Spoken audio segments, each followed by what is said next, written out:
एक किसान के चेहरे पर उस वक्त सबसे ज्यादा खुशी होती है जब उसकी फसल अच्छी हो, और उसके चेहरे की खुशी तब दुगनी हो जाती है जब उसके फसल का उचित दाम मिले। बदलते समय के साथ साथ खेती में भी नई नई तकनीकों का प्रयोग किया जा रहा है।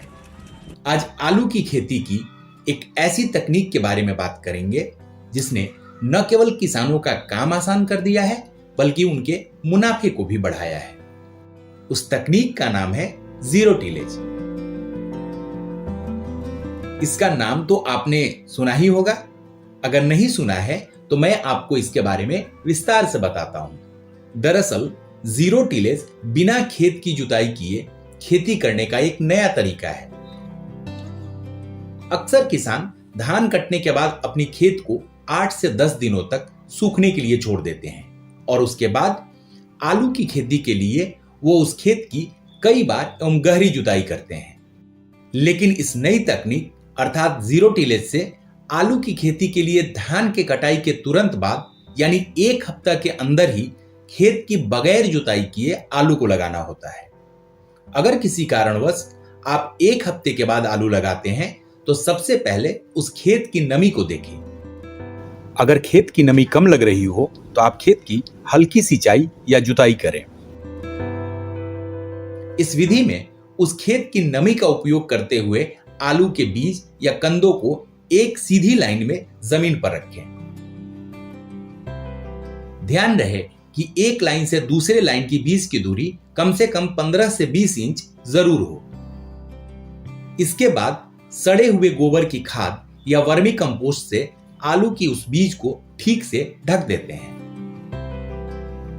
अंत में 10 इंच मोटी पुआल की परत से उसे पूरी तरह से ढक दें, जिससे आलू पर सीधे सूरज की रोशनी नहीं पड़े। इस तरह आलू की बुआई की प्रक्रिया आसानी से पूरी हो जाती है। जीरो टिलेज से आलू की खेती करने के ढेर सारे फायदे हैं। चूंकि पिछले फसल की नमी का समुचित उपयोग इस विधि में किया जाता है, इस वजह से 3 बार की जगह सिर्फ 2 बार सिंचाई करने की जरूरत पड़ती है और ये सिंचाई भी स्प्रिंकलर या झरने से किया जा सकता है। इस तरह एक सिंचाई का पानी और खर्च दोनों की बचत होती है। इस विधि में चूंकि खेत की जुताई एवं चौकी अर्थात लेबलिंग नहीं किया जाता है, इसलिए इसका पूरा खर्च भी बच जाता है। खाद की लागत भी इस विधि में लगभग 50% तक कम हो जाती है। लाइन बनाने एवं मिट्टी चढ़ाने पर होने वाले खर्च और मेहनत भी बच जाता है।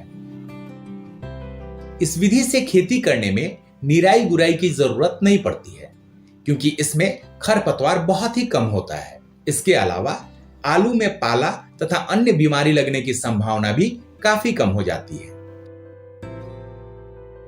चूंकि इस विधि में पराली अर्थात पुआल का उपयोग खेत में ही आलू के बीजों को ढकने के लिए किया जाता है, जिससे पराली जलाने की समस्याओं से भी किसानों को छुटकारा मिल जाता है तथा पराली जलने से पर्यावरण को होने वाले नुकसानों से भी बचाया जा सकता है।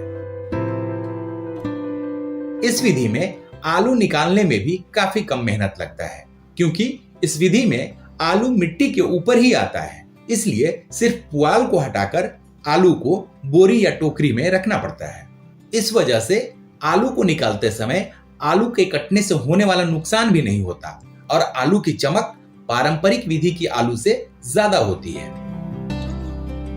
सर जिस तरह से बताए हम लोग किए और उससे हम लोग का काम भी बहुत कम करना पड़ा, मेहनत भी बहुत कम लगा, पूंजी भी हमको कम लगा और उसके बाद फायदा भी हमको ज्यादा है। बड़का बड़का आलू बैठले एकरा में उतना मेहनतो नहीं लगले दीदी भैया। एकदम आराम से उखाड़ लो, आराम से आलू के चुन लो, कोदारी से कोरे के कोई काम नहीं हो, हाथे से कोर लो, उखाड़ लो, हाथे से रोपबो के लिए दीदी भैया। देखो कितना बढ़िया आलू है। अब ऐसे सब कोई खेती करल जाए आ करबे आ बढ़िया से उपजा होता, बेचबो करबे खैबो करबे। और इस बार तो 4 कट्ठा किए हैं, अगला बार कम से कम 10-15 कट्ठा करेंगे। है ना आलू की खेती में जीरो टिलेज एक कमाल की विधि। आप भी इस परिवर्तन के भागीदार बन सकते हैं और इसके लिए आपको अपनी आलू की खेती के पारंपरिक विधि में परिवर्तन लाकर जीरो टिलेज को अपनाना होगा।